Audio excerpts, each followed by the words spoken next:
Ponctuation sur le féminisme, le titre est presque sur les féminismes, pluriel. Le titre est d'apprendre à la lettre, c'est-à-dire une série de remarques, parfois des questions, parfois des arguments que j'ai à soumettre à notre discussion. L'ensemble, je vais le faire aussi explicite que possible, mais aussi court que possible, pour qu'il ait le temps de débattre. Rien n'empêche que dans une éventuelle troisième fois, on puisse revenir là-dessus. Donc, les paris de cet exposé, c'est qu'on puisse avancer un peu conceptuellement, analytiquement, mais on puisse avancer un peu dans un sujet qui réveille des passions. Je ne suis absolument pas contre les passions, sauf quand il s'agit de penser où la passion gagne à être travaillée, à ne pas être prise à la lettre. Qu'on puisse donc tenir un débat, des échanges plus ou moins raisonnables. C'est aussi la limite aussi de cet exposé, évidemment. À 8 heures, il se peut que la question du féminisme soit un peu plus claire. Je renonce d'emblée à toute prétention d'exhaustivité, toute idée de clarifier définitivement. Bon, quelques points qui peuvent, je pense, nous justifier la conclusion que vous avez devant les yeux, que vous avez l'énoncé de la conclusion devant les yeux, passer du féminisme au féminisme, vous verrez que ce n'est pas une simple clause de style. Avant de commencer, et pour pouvoir commencer, il me semble qu'il y a un point tout à fait important, une décision déterminante. J'aurais pu même presque mettre le point zéro, plus qu'un. Bon, et décision déterminante qui vaut aussi pour n'importe quel sujet. En réalité, c'est comme ça que je fonctionne. C'est cette option-là. C'est-à-dire deux postures possibles dans l'abord des sujets, quel que soit le sujet, dans l'abord des thématiques. Soit l'idéalisme, soit le matérialisme. Énoncé de la sorte, c'est excessivement schématique. Probablement, ça va continuer de l'être, mais le schématisme permet au moins de voir les options très, très clairement. Et je vais tâcher d'illustrer dans l'exposé qui va suivre l'une et l'autre de ces positions. Ce sont donc deux postures types qui admettent chacune 1000 nuances possibles, deux postures types exclusives au sens où c'est l'une ou l'autre. Et l'une ou l'autre domine l'abord d'un sujet, le développement d'un sujet. Ce qu'on pense, ce qu'on peut penser, ce qu'on ne peut pas penser. Ce qu'on ne peut pas penser.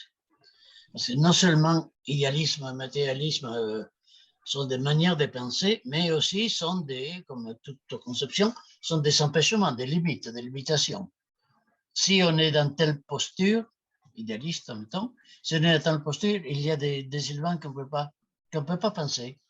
Pas parce qu'on serait stupide, qu'on ne peut pas penser tant qu'on n'a pas déménagé des problématiques, tant qu'on n'a pas muté la façon de penser. Idem pour le matérialisme, bien sûr. Il s'agit donc de deux postures exclusives, à la fois théorique, dans la manière d'analyser, idéologique, de par le but poursuivi, et subjective, au sens où, en principe, dans une position matérialiste, les mauvaises passions, les passions tristes, actuellement je dis Spinoza, les passions tristes ne sont pas des bises, c'est-à-dire c'est une position plus ouverte, en tout cas il y a des sujets à relayer d'un l'un ou l'autre. On peut dire ça de façon plus immédiate en disant que idéalisme et matérialisme se différencient dans l'abord d'un thème, quel qu'elle soit, encore, se différencient par le rôle donné à l'histoire sociale. Soit l'histoire sociale a un rôle secondaire ou contextuel, soit l'histoire sociale est la condition d'existence de tout ce qui existe, de tout ce qui vit, de tout ce qui périt. La condition sine qua non, la clause ultime. Et je ne dis pas l'explication parce que ça renvoie à d'autres choses, l'historicisme qui n'est pas la question ici, que plutôt dire que c'est dans l'histoire et donc travailler par elle que des questions se posent. Ça, c'est juste, si je peux dire, l'introduction. Vous avez échappé à une introduction qui a failli être bien plus longue, mais un minimum de rationalité me fait penser qu'il fallait écourter, donc juste ça. Je vais dans les sujets, donc dans les ponctuations. Et je l'ai organisé autour d'un énoncé bien connu à propos de la condition faite aux femmes. Et c'est pour ça les guillemets. C'est une citation. La condition faite aux femmes renvoie à des faits, à des expériences personnelles ou d'un aperçu ou dont on a été l'acteur ou l'actrice. La condition faite aux femmes, donc, c'est une donnée que tout un chacun peut constater, des visus et aussi de son expérience. Mais, comme on sait tous, l'expérience de chacun, quelle que soit son amplitude, est toujours limitée. Par définition d'expérience, elle est forcément limitée et nécessite des analyses.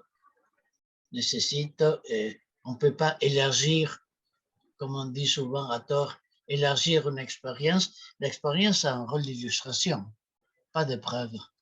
La preuve vient de l'analyse et de sa mise en question d'une ou de plusieurs expériences. La condition faite aux femmes. Première question, première ponctuation. Cette condition faite aux femmes est une condition commune à toutes les femmes, c'est-à-dire, d'une manière ou d'une autre, toutes les femmes passent par là, ou sont susceptibles de passer par là, c'est déjà pas la même question. Ou bien c'est une condition faite à certaines femmes dans certaines conditions, peu importe la réponse, en tout cas pour le moment, c'est pas la réponse qui m'intéresse ici que d'abord dire qu'il y a une question. Parler de la condition faite aux femmes suppose de pouvoir déterminer s'il s'agit de toutes, auquel cas il faudrait voir comment établir cette généralité, ou bien si c'est propre à certaines, question qui est tout aussi difficile parce qu'il faudra donc dans ce cas-là, il faut voir quels sont les critères qui permettent de voir, de décider, qu'il s'agit plutôt certaines et pas de toutes. Entre-temps, se glissent trois termes.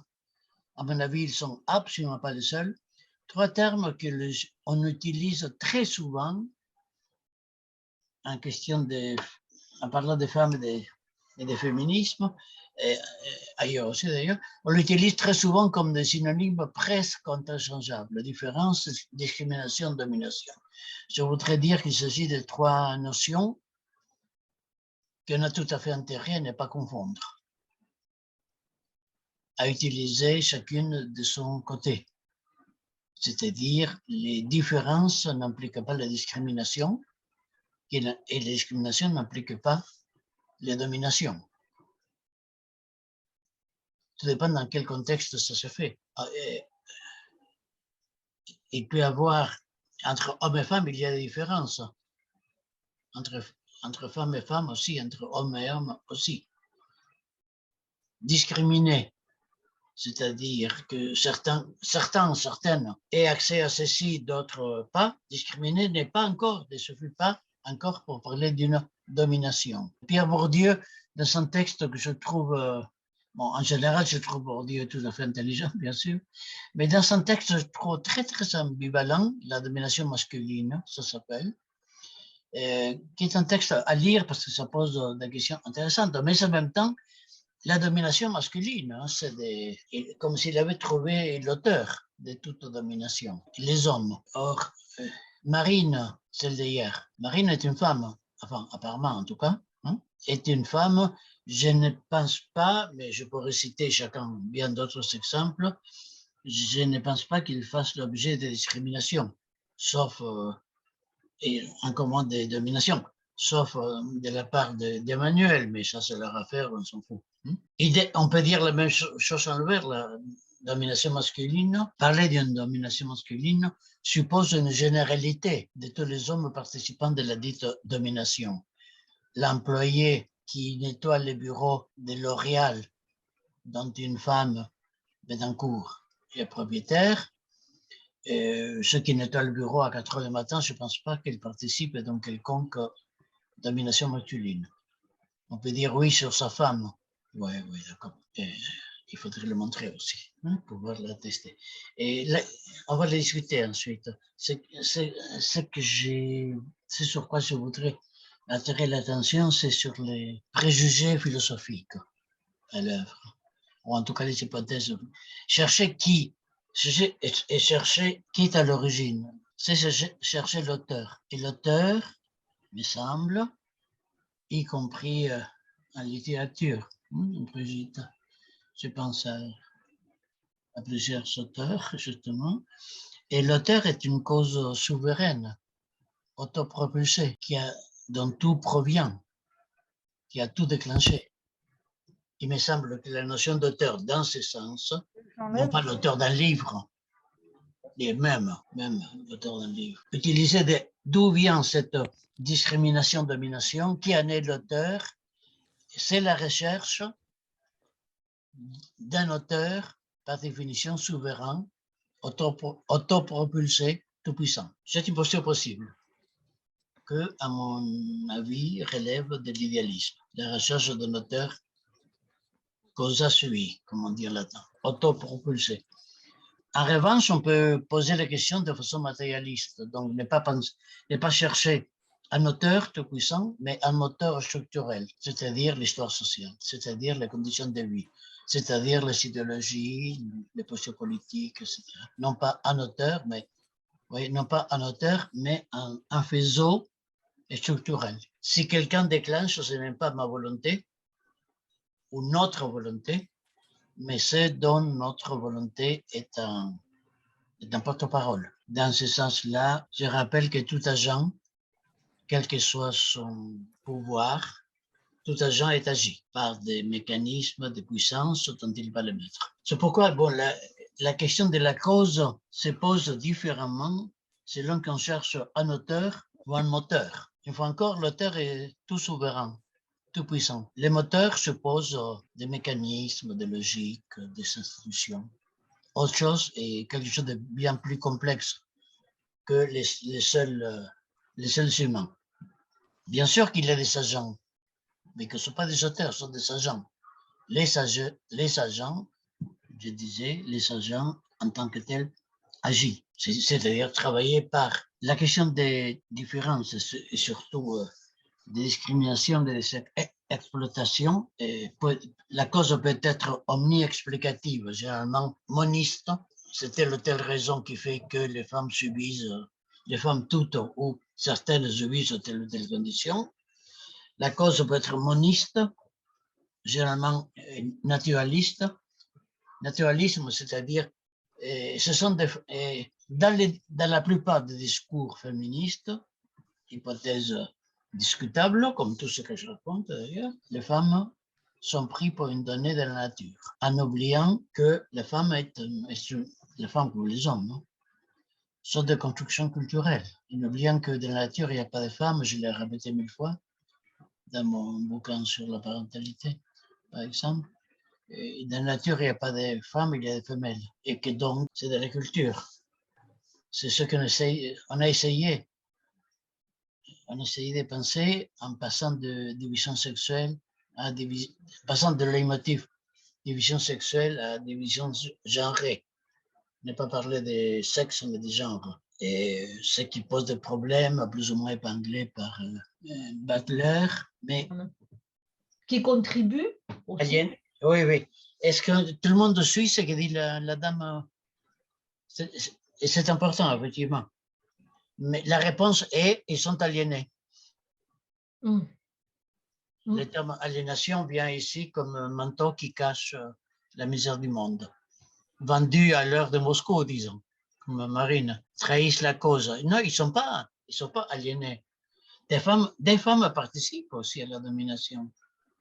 Largement. Pourquoi? Bon, soit en termes d'aliénation, des courants féministes le disent, aliénation, c'est-à-dire elles sont, au sens précis du terme, elles sont devenues étrangères à elles-mêmes, elles sont devenues étrangères à la condition féminine, soit une autre explication, il n'y a pas une manière naturelle et universelle de faire la femme ou de faire l'homme. Ouais. Et si on peut éviter de penser, bon, on peut le dire, mais si on peut éviter de penser être femme, être homme, faire la femme, faire l'homme. Il y a beaucoup de femmes qui font l'homme bien mieux que de mal, et vice-versa. Oui, puis il existe aussi des sociétés matriarcales. Oui, oui. Ça interroge aussi sur ce qu'on pense comme étant quelque chose de naturel et pérenne, alors que c'est dans certaines conditions, dans certaines sociétés, à certaines époques. Oui, oui, oui, absolument, oui, absolument. Mais il me semble quand même que dans la façon dont les choses sont posées là, en matière de féminisme, bon, tu as recours à la philosophie, Saül, tu dis ça permet de poser les questions. Je suis d'accord, mais l'existence, je reviens effectivement à ce que disait Monique, l'existence de certaines situations qui, même si on n'a pas les chiffres sous les yeux, enfin, je veux dire, c'est aussi nos lectures, nos fréquentations, les témoignages, enfin, ce qu'on dit dans une certaine presse engagée qui témoigne du fait de comment se fait-il, moi c'est toujours ça la question, c'est comment se fait-il qu'on en soit encore là?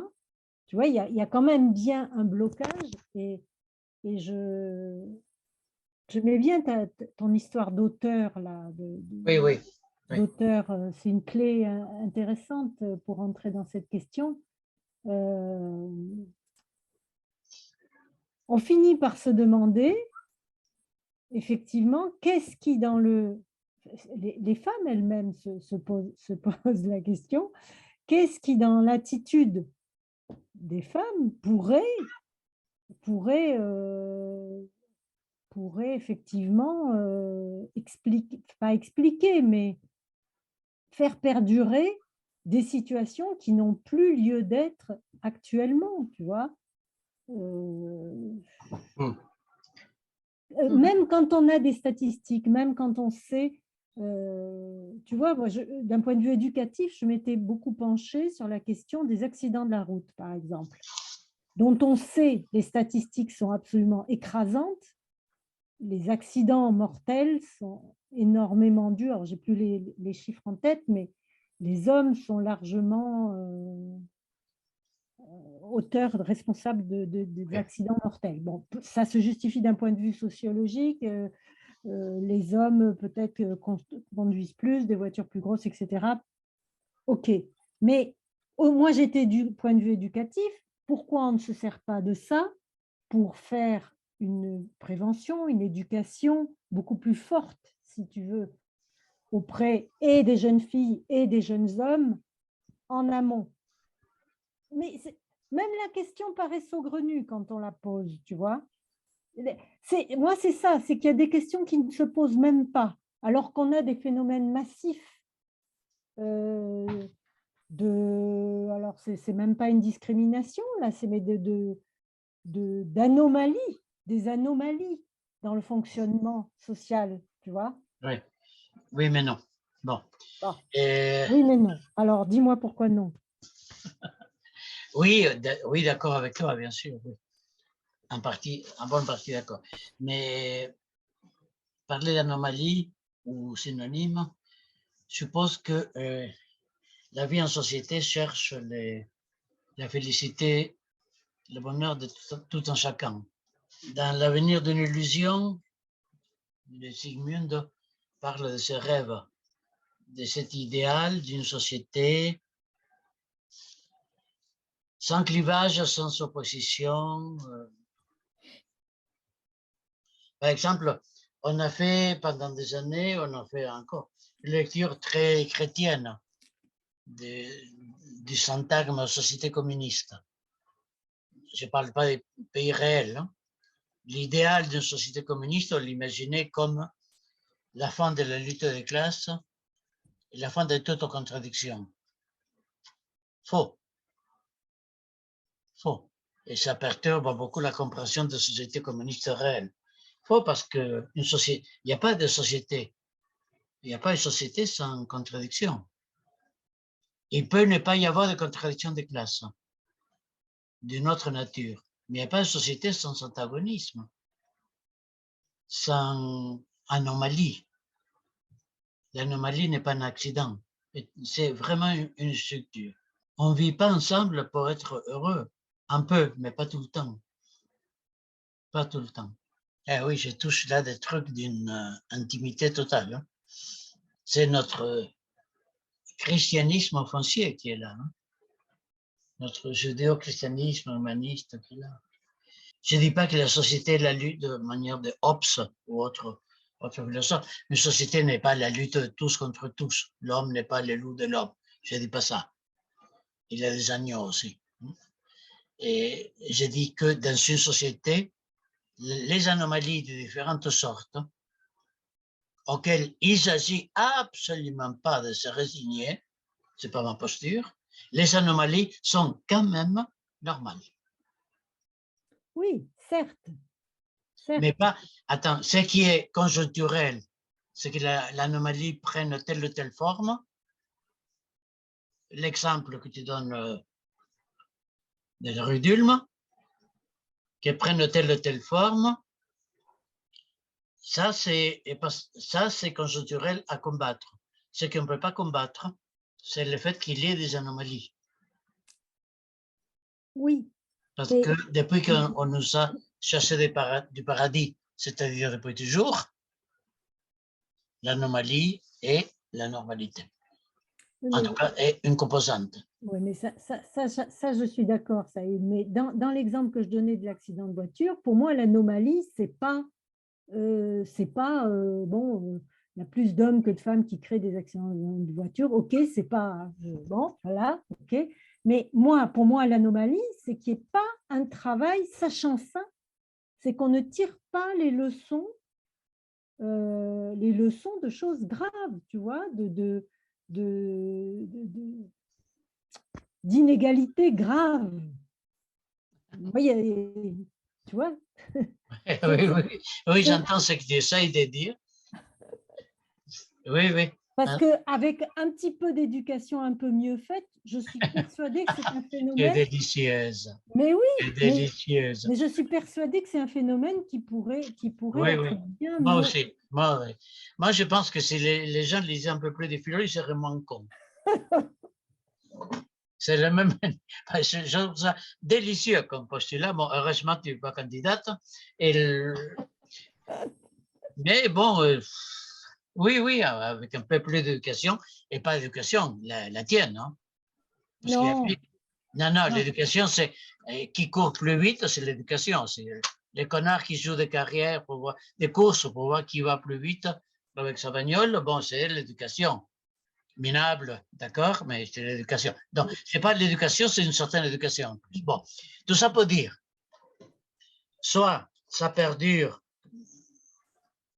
et une femme qui passe en mini-jupe dans la rue n'est pas un mec, ne suscite pas les mêmes commentaires qu'un mec. Là, ça fait une différence. J'aimerais bien qu'un travail, s'il avait lieu, qu'on puisse travailler cet exemple à partir d'une photo, d'une vidéo. Enfin, il y a deux possibilités. Soit on tombe dans la femme entité naturelle, c'est parce qu'elle est femme qu'elle subit telle ou telle condition, soit parce que elle est femme dans une couche sociale donnée. C'est très simpliste, je trouve, de ma part, dire ça, mais au moins ça a l'intérêt de freiner, ça ne l'évite pas, mais de freiner le naturalisme qui consiste à imaginer qu'il y a des femmes qui sont femmes pour des raisons organiques et des mecs qui sont des mecs pour des raisons organiques. Bon, on a assez récriminé au lacanisme toute l'histoire des phallus, à juste titre d'ailleurs, dont les mecs ne sont pas plus possesseurs que les femmes. Hein. Si tout un chacune a été intimement convaincu de cette banalité, d'après laquelle la question, il s'agit d'élaborer une théorie et fixer une politique. Hein. Donc, ça ne peut pas se contenter d'expériences plus ou moins prégnantes, mais comme toute expérience, Bah, il fut un temps quand même, dans les années 70, où des mouvements se targuaient disaient que être féministe, c'était une façon de vivre. Ouais. C'était une façon de vivre et que ça changeait toute la vie. C'était présenté comme ça quand même. Ah oui, oui, oui. Mais Bon, et là, c'est dire, OK, pas d'expérience, pas d'exemple, OK. non, non, non, non, non. Non, non, j'entends comme tu le dis, Saül. Je sais que tu le rejettes pas, mais j'ai bien compris l'histoire de poser la question. J'ai bien compris. Je ne dis pas d'expérience. Absurde. Ce serait Ouais. mais vraiment inquiétant pour ma santé mentale, déjà défaillante en soi. Mais en plus, pas d'expérience, pas de vécu. Mais non, pas du tout. Et je ne sais pas ce que vous dites en tant que femme, vous promenant en mini-jupe. J'imagine, mais je ne suis jamais passé par là. Ces deux expériences-là sont importantes, sont significatives. La seule chose que je dis, c'est que il y a des expériences. Je ne nie pas qu'il y en a. Au contraire, je pense qu'il faut lutter contre certaines formes de discrimination. Mais en même temps, je dis qu'avec ça, on ne fait pas une théorie, c'est-à-dire une explication générale, et moins encore une politique. Oui, enfin, c'est vrai que c'est complexe. Je comprends l'idée de la recherche de la cause et de la multiplicité des féminismes. Et d'un autre côté, si les expériences valent qu'en tant qu'exemple, il y a quand même des expériences qui tentent à laisser penser qu'il y a un dénominateur commun qui dépasse la naturalité ou la planche anatomique qui serait commune aux femmes, et en même temps qui dépasse aussi, qui vient surplomber aussi les différences sociales, les classes sociales. Par exemple, je pensais aux femmes importunées dans les transports, notamment dans le métro. Alors, il semblerait, j'avais entendu des statistiques, que des Parisiennes qui prennent le métro tous les jours seraient à 100% sûres d'être embêtées au moins une ou plusieurs fois dans l'année, et quelle que soit leur classe sociale. Donc, non, les Bruges, c'est sûr que Madame Bettencourt ne prend pas le métro, d'accord. Ça, vraiment, ça m'étonnerait. Ah, donc forcément, mais si elle le prenait et les femmes du 16e se font importuner dans la rue aussi, autant que peut-être à Saint-Denis, enfin peut-être autrement, mais peut-être pas forcément moins, dans le sens où de toute façon elles sortent peut-être moins souvent toutes seules, mais je me dis que est-ce que là il n'y a pas quelque chose d'un dénominateur commun qui dépasse la naturalité et Oui, ton discours. qui fait que la construction… C'est ça le commun dénominateur, ton discours. Comment? C'est ce que tu dis, c'est ça le commun dénominateur. On ne peut rien démontrer de ce que tu dis là. Il semble que oui, il semble les femmes, mais il y a quand même des études sociales qui le disent. Après, moi, je ne connais pas de femme qui n'a jamais été importunée non plus. Donc, alors après, les réactions ne sont pas les mêmes. Tout le monde n'a pas les mêmes moyens de se défendre. Tout le monde n'a pas les mêmes réactions. Tout le monde n'a pas les mêmes façons de s'en protéger, etc. Ça, c'est sûr. Mais j'ai quand même enfin c'est peut-être un point de résistance, oui, pourquoi pas, ma pensée, hein, mais il me semble quand même qu'il y a quelque chose qui se passe dans la société qui fait que ça dépasse la naturalité et la classe sociale. Oui. Et ça se situe où, chère madame? Ben, partout dans les rues. Et dans les rues, il me semble qu'il y a la classe sociale. Dans le métro aussi, d'ailleurs. Oui, oui. Mais justement, qu'une femme soit riche ou soit pauvre, elle se fera embêter dans le métro. Et pas que pour son sac à main. Pas que pour son porte-monnaie, je veux dire, parce qu'on a envie de l'aborder en tant que femme et voire de la déranger, de la perturber, etc. Isabelle, Non, mais c'est pas une. Je veux dire que j'essaie de plaider aussi la cause de l'exemple que signifie Brigitte, où qui montre que les femmes ont aussi une difficulté à se défendre de ces fonctionnements qui sont assez pérennes et typiquement masculins, quoi, pour le fait, parce qu'on n'est pas embêté par des femmes. En général, on est embêté par des hommes, je veux dire, dans En ce général, sens-là. oui. Voilà. Oui, oui, mais là, Plus ou moins, certes. ouais, Alors voilà, oui. c'est ça. Mais là, on peut pas faire une discussion comme ça. Moi, je peux pas. Ah. Je peux pas. Oui, Valérie, tout de suite. Le Je micro, peux pas Valérie. parce que on est plus ou moins, mais avec ça, on va nulle part. Et sans molester en tant que femme, moi, je ne comprends pas cette formule. J'ai compris. Et je prétends que vous non plus, mais vous l'utilisez quand même. Mais bien sûr que si, on la comprend. Mais pas du tout. Pas du tout. Si, c'est très, très fou ce que je raconte. Vous la comprenez en tant que ça peut vous arriver une fois ou plusieurs fois et que vous vous prenez pour des femmes. Valérie, Valérie, oui. Oui, alors excusez-moi, il me semble qu'on est en train de débattre de quelque chose en lien avec la pulsionalité inconsciente.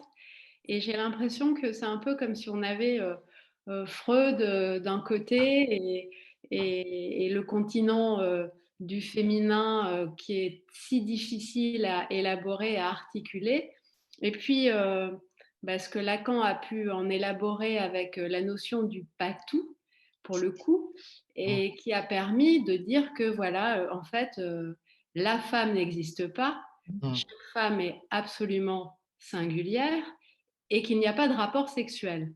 Moi, je crois que cette idée du non-rapport sexuel est une chose à laquelle je tiens profondément parce que je crois que dans le devenir justement d'une société, c'est cet impossible-là qu'il faut penser. Et je crois que le devenir du féminisme, et effectivement, il n'y a pas le féminisme, mais des féminismes, ouvre ou insiste, ou je ne sais pas comment qualifier, cette nécessité aujourd'hui d'une créativité qui est toute féminine, elle, dans l'éclairage analytique. Donc ça insiste d'une créativité féminine pour sortir des impasses dans lesquelles nous nous trouvons aujourd'hui avec ces questions. Alors peut-être que c'est la façon dont on les pose, peut-être que c'est effectivement la façon dont on essaie de lier le rapport social à l'impossible auquel mène la différence sexuelle, qui est elle-même mise à mal parce qu'on voit les comportements, par exemple, tels que la dysphorie du genre aujourd'hui, c'est quelque chose qui est très troublant. Oui, qui vient dire ça dépend un préjugé, non? Non, mais je veux dire, là, il y a quelque chose du fonctionnement, voilà, de la question de l'interdit qui fonde les sociétés aussi, hein, de cette symbolique-là qui entre en jeu. Donc, en fait, moi, je trouve que le débat, il est, comment dire, je suis parfois complètement perdue. Je trouve ça extrêmement excitant parce que ça m'oblige depuis la dernière fois à essayer de me dire, mais comment est-ce que pour vous dire à quel point je suis perdue, je me dis, comment est-ce que je peux penser les termes de ce débat pour pouvoir en tricoter quelque chose qui tienne la route. Et j'ai même pas réussi pour le moment, pour vous dire. Donc, voilà. Mais il me semble qu'on a quand même quelque chose à l'œuvre. En tout cas, si on prend cet éclairage inconscient, cet éclairage analytique, moi, je crois qu'il ne faut pas qu'on le perde de vue parce que il permet quand même aussi d'entendre cette différence sexuelle et de ne pas oublier ce que Dolto appelait le génie de chaque sexe et qu'il y a aussi quelque chose du pulsionnel à l'œuvre qui reste présent. Voilà. Et nourrir aussi nos réactions dans ce débat. Ah. Bon, si quelqu'un n'était pas au courant que l'affaire est complexe, Maintenant, on l'est. oui, mais c'est une dimension tout à fait essentielle, bien sûr. Mais c'est complexe, complexe.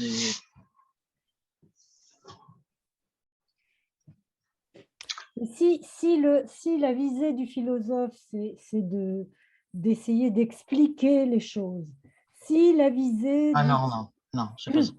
alors, D'accord. Ah si, oui, bon. ou de poser les bonnes questions, ou de mettre les exemples de trouver une théorie, disons. Fabriquer une théorie, on ne trouve pas, hein, il n'y a pas de... Fabriquer une théorie. Ouais. Je veux dire, moi, ce que j'entends, c'est qui va s'occuper de la réalité? Alors, moi, je réponds les artistes. Parce qu'à ce que dit Isabelle, Oui, voilà, d'accord. à ce que dit Isabelle, pour l'instant, moi, je connais qu'une réponse. C'est par exemple la réponse d'Annette Messager, qui avait fait une exposition, je ne sais plus dans quelles années, où elle avait affiché à Paris, au musée d'art moderne, 20 mètres sur 10, que des photos de braguettes d'hommes. Ça peut être ça la réponse. Ça peut être ça. Oui, d'accord. Mais pour l'instant, à ma connaissance, il y a Orlan qui est en train d'essayer de faire une réponse, là, à Toulouse, une exposition. Bon, Mais je ah reviens oui, à... qui s'occupe de la réalité? Je reviens à Valérie, enfin, à ce que Valérie a porté.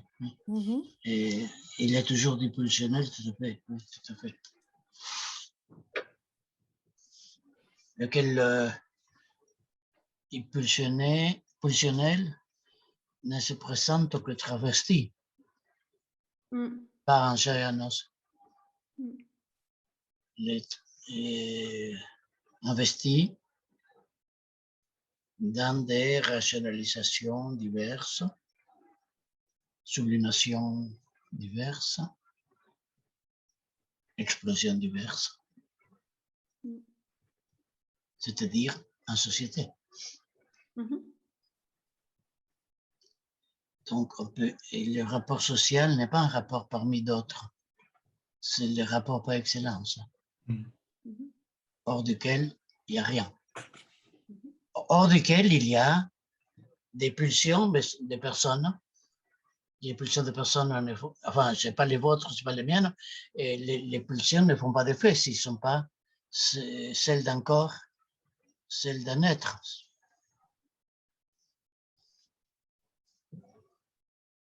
Non, je ne sais pas, il faudrait voir. Dommage, on ne se voit pas demain chacun de nous a autre chose, moi aussi d'ailleurs, mais on ne se voit pas demain cette manière de parler. Pour dire, ce serait intéressant de creuser cette histoire de la différence. C'est-à-dire, Valérie rappelle une célèbre, très importante prédication, disons, de Lacan. Il n'y a pas de rapport sexuel. Ça veut dire qu'il n'y a pas de fusion, ça veut dire. Hein. Il y a des relations sexuelles, mais il n'y a pas de rapport sexuel, ça veut dire qu'il n'y a pas de fusion. Ça rate. Et Marx n'est pas loin d'ailleurs, hein, mais c'est une autre réunion. C'est-à-dire, une fois encore, c'est sûrement insistance lourde d'un petit vieux, moi, mais il n'y a pas de société. Il n'y a pas de relation entre les gens sans anomalie, sans pulsion.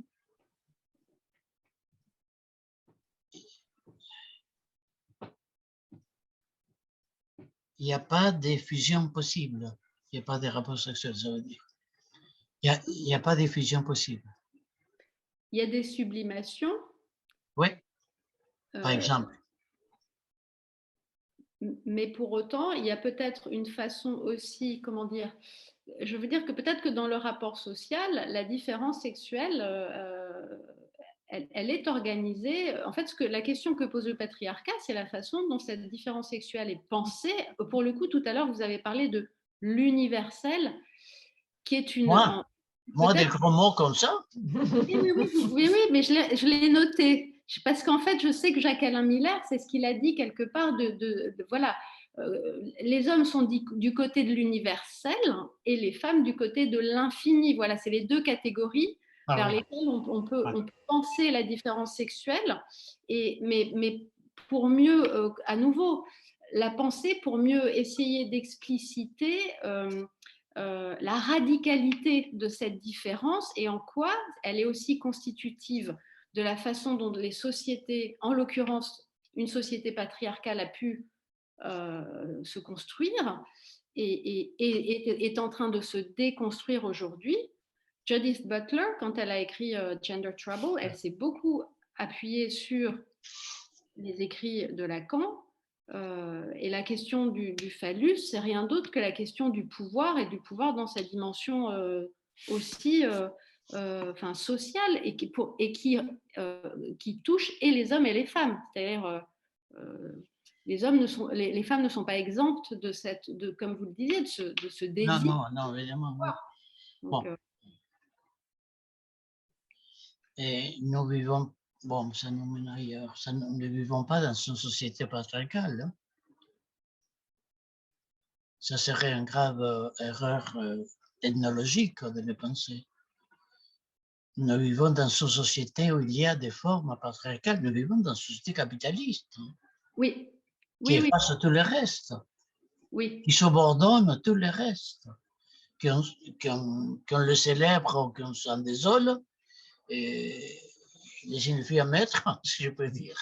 Oui. Les signifie à mettre, c'est le capitalisme. Oui. Ce qui ne t'empêche pas que chez toi, ou dans ton quartier, ou dans ton groupe, ou dans ta famille, il y ait des patriarcats. Mais oui. Oui, mais je suis d'accord, effectivement, le capitalisme est... Et pour le moment, c'est l'horizon. Sartre disait le contraire, mais il a eu la chance de mourir avant. Oui.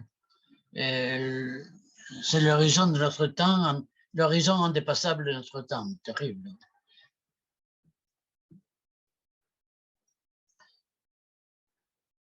Est-ce que dans rapport social, quand tu parles des rapports sociaux, est-ce que tu mets le côté générationnel, c'est-à-dire les côtés, pardon? Générationnel, enfin, je veux dire l'histoire des individus, c'est-à-dire effectivement le poids de la culture, de la famille. Oui. Sinon, c'est relation d'âme à âme. Rapport social, c'est rapport complexe, rapport de sexe, autant que rapport de genre plutôt, autant que de rapport institutionnel, rapport politique, historique, culturel, tout ce que tu veux. Sinon, ce n'est pas un rapport social. Je dis ça parce que dans la façon dont les femmes, effectivement, agissent ou prennent ou pas des responsabilités, ou vont ou pas dans certains secteurs, il y a effectivement le poids de la culture, le poids de la famille, les interdits, oui, bien sûr. qui font qu'elles n'auront pas forcément des comportements féministes. Mais, Isabelle, je t'aime bien, tu sais bien, mais qu'est-ce que ça veut dire ça? Ah ben, ça veut dire... Mais c'est quoi un comportement féminin? Non, mais quand je veux dire ça, c'est-à-dire qu'elles ont... Ça la provoque, c'est ignoble. Oui, non, ce que je veux dire, c'est qu'elles pourront quelquefois, effectivement, avoir des attitudes qui...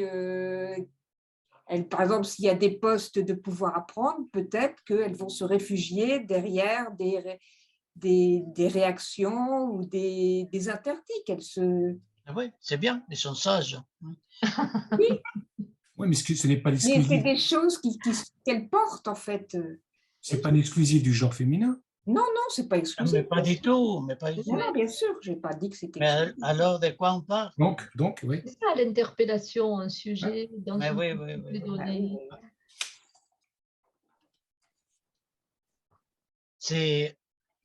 On va quitter dans quelques moments. Oui.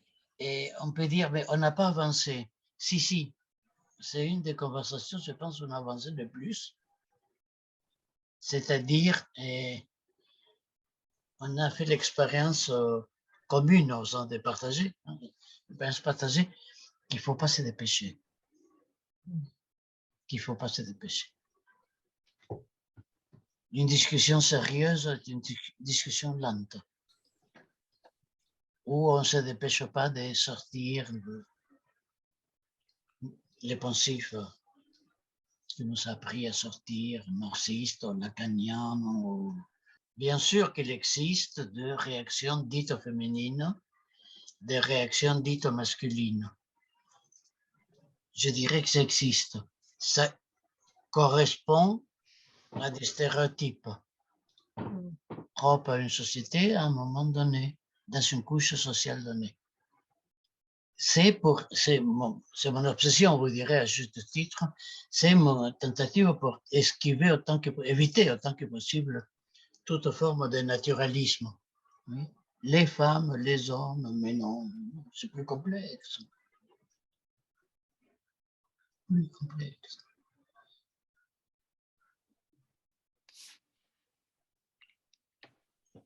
Et des femmes n'accèdent pas, même sur un plan bassement social, économique, idéologique, syndical, que les femmes n'accèdent pas à tel ou tel poste de pouvoir, je ne suis pas sûr, moi, ça a eu que ce soit un inconvénient. Il y a beaucoup de femmes dans cette assemblée. Je pense que tu dis ça, Saül, parce que tu n'es pas islandais. Ah, Je ne suis pas quoi, pardon? Islandais. ça mince alors. On Pas ne te l'avait jamais fait. Ah, Non. Tu serais islandais, tu ne dirais pas une phrase pareille. Pourquoi? Parce qu'en Islande, la plupart des postes importants sont occupés par des femmes et ça ne pose pas de problème à grand monde. Mais non, évidemment. la question, c'est un inconvénient Évidemment, pour qui, hein? parce que Ce n'est la pas un question, ce n'est pas inconvénient que ce soit des femmes ou des hommes. Ce n'est pas ça la question. Mhm. Alors, La question, Oui, c'est ce que tu dis. C'est ce que tu dis. Et oui, et Ouais. avec les Islandais, ils ont raison. Mhm. Saül, Marion a évoqué dans son exposé. Ah, pardon, je termine, 30 secondes. Marion avait évoqué dans l'intersectionnalité trois entités, genre, classe, race. Oui, d'accord, mais oui, ça c'est l'intersectionnalité. Oui. Ouais. Oui, donc les problèmes sont soit des continents entre lesquels ils étaient des passerelles, soit des dimensions qui n'ont de consistance qu'entrecroisées. C'est ça, qui sont Entrecroisées déjà. Intriquées, c'est ça. Intriquées. Et aucun des trois n'existant donc, si ce n'est pas déjà mêlé avec les autres. Oui. Oui. C'est ça la surdétermination. C'est ça la surdétermination. En chemin, qu'est-ce que tu veux encore? Non, simplement, en fait, quand j'écoute, en fait, là, moi, je travaille dans l'insertion professionnelle. Il y a la mise en place de tout ce qui est parité et égalité hommes-femmes dans le travail. Plein de dispositifs qui sont en train d'émerger. Et dans le travail, nous, on constate un certain nombre de métiers. Donc, Pôle emploi est obligé d'en faire la promotion pour encourager l'arrivée des femmes sur certain nombre de secteurs. C'est énorme. Et ils ne trouvent pas de public parce qu'on est sur des représentations de métiers qui semblent pris en fait par les personnes dans des conceptions souvent historiques en fait. Voilà, c'est souvent des choses de leur histoire ou d'histoire qui fait que ce n'est pas possible. Donc on a déjà ce problème-là. Et aujourd'hui, moi je suis encore plus confrontée à une autre difficulté. Justement, tout à l'heure, Brigitte parlait d'accidents plus pour les hommes, il faudrait peut-être faire ci ou ça. Moi, je cherche aujourd'hui des dispositifs qui puissent accueillir des hommes pour qu'ils puissent bénéficier justement des activités dites de socialisation, comme on en propose plein aux femmes. Et là, je n'en ai pas pour les hommes. Et même récemment, tout dernièrement, quand j'appelle un centre social, elle m'a dit, bon courage de trouver une association qui s'occuperait de cette demande-là. Et là, moi, je suis en plein cœur, en fait, d'une lutte auquel je ne m'attendais absolument pas dans mon travail, en fait. Parce qu'avant, je n'avais pas ce sentiment-là qu'il y avait une focalisation sur un seul et problématique, etc., qui faisait qu'on a des financements ciblés. Hein, voilà, là, l'action sur les femmes ayant des problèmes de violence conjugale, là, parce qu'il y a un métier où il n'y a pas assez de femmes. Donc, en fait, on perd en fait un petit peu les différentes formes d'action potentielles pour pouvoir justement faire réfléchir autrement, enfin voilà, tout ce rapport-là en fait. Et on met aussi sur les postes de travail cette concurrence. Là, moi, je me dis, sur tel poste, ben, oui, il y a des femmes qu'on peut proposer. On dit que c'est parce qu'il y a des ports de charge, ça va être trop lourd, etc. Et puis quand j'en reparle à un certain nombre de femmes, elles me disent non, non, moi chez moi, j'ai l'habitude de le faire. Et donc c'est pour ça en fait, il y a vraiment, si vous voulez, moi c'est pour ça que là le débat pour moi, en fait, il dépasse complètement la question du genre en fait. C'est vraiment voilà, c'est ça mon souci. Comme quand j'ai eu des personnes transsexuelles ayant fait ou pas les opérations pour trouver quelle activité qui soit plus féminine ou pas féminine. Enfin, voilà, j'étais amenée souvent à dire quel est le fondement, quel est le sens du travail. On revient aux questions simplement du travail. Et c'est ça, en fait. C'est pour ça qu'ici, ça m'intéresse un petit peu tout ce qui se dit, parce que justement, je ne sais pas comment faire ou comment me débrouiller, en fait. Bon, il faudrait encore les travailler très en détail. Qu'il y ait des activités ou des métiers féminins ou masculins, c'est très facile à contrer ça. Hein? Et d'une part, c'est vrai, mais c'est vrai, pas pour des raisons de nature, mais parce que certains métiers, certaines activités sont réservées à des femelles devenues des femmes.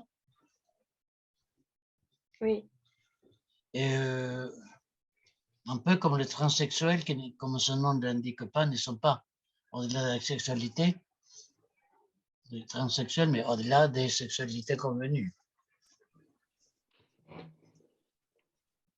Ils ne sont pas asexuels, ils sont trans, au-delà des conventions. Bon. Et, oui, c'est la, bon, je sais pas, c'est la surprise quand on dit assistant social pour un garçon ou éducateur de jeunes enfants, pour un garçon aussi. Bon. Mais ça, c'est la prégnance des idéologies. Hein. C'est une des forces, une des vertus tout à fait intéressantes d'un certain féminisme, de cette lutte, en tout cas de ces questionnements des idéologies vivantes, hein, qui sont le sexisme et autres formations. Ça serait bien sûr parfaitement osé et déraisonnable de tenter une quelconque synthèse de cette réunion. Je pense qu'on a fait, avec Marion Pouliken aujourd'hui, on a fait une très bonne préface. Un thème qu'on pourrait peut-être finir par aborder un de ces quatre. Mais pas aujourd'hui, pas la fois passée non plus. C'est des préalables. Je ne joue pas, hein, c'est très sérieux. Je suis toujours sérieux, ironique, mais sérieux. C'est des préalables, un thème dont on a palpé, presque palpé, avec nos mains respectives, palpé la complexité, les difficultés, la méfiance viscérale qu'il faut avoir à l'égard des lieux communs, dont nous sommes, moi compris, ça va de soi, investis tous, tout le temps. Le grand ennemi, c'est le naturalisme. Évidemment, il y a une forme de sociologisme qui est un monisme aussi. Il est discriminé parce qu'elle est noire. Et oui, mais les noirs ne sont pas discriminés, hein, du tout. Certains noirs le sont. Oui. Et le secrétaire général des Nations Unies était noir. Hein, il n'est pas tellement discriminé. La question, c'est celle de la surdétermination. C'est le point essentiel. De plusieurs registres convergents dans une situation. Ça vous dit, ça rend les choses un peu plus complexes, mais en même temps, ça vous dispense du naturalisme. Elle est comme ça parce que c'est une femme. La domination, en fait, la domination masculine, comme disait, elle était jeune. Bon, ça fait beaucoup d'années qu'il est décédé après, bien sûr, Bourdieu. Mais la domination masculine, oui, si, masculine, ça veut dire idéologie masculine, hein, mais pas les mecs. Les mecs ne dominent pas. Tous les mecs, parce que mecs ne sont pas en position de dominance. Même point de vue psychanalytique, ne sont pas les propriétaires du phallus. Hein. Ils s'aimeraient bien, mais non. On va voir qu'est-ce qu'on peut faire avec tout ça. J'ai pas trop d'idées. Une certaine fatigue, une fatigue certaine. Et l'idée qu'on est presque bon pour les préalables. Il n'y a qu'à faire une conversation sur la question dite du féminisme, qui est une des manières d'entendre, d'aborder et de traiter la question des femmes. Comme je vous disais au tout début, l'humanisme, là c'est presque plus facile, mais c'est le même schéma. L'humanisme est une des manières d'aborder la condition des hommes et des femmes, la condition humaine. Une des manières. Être contre l'humanisme, comme c'est le cas d'une partie parmi nous, être contre l'humanisme, c'est évidemment pas prôner la torture. C'est évidemment pas s'en foutre de l'espèce humaine, non, pas du tout. C'est plutôt le contraire. Libérer l'espèce humaine de quelques illusions mortifères.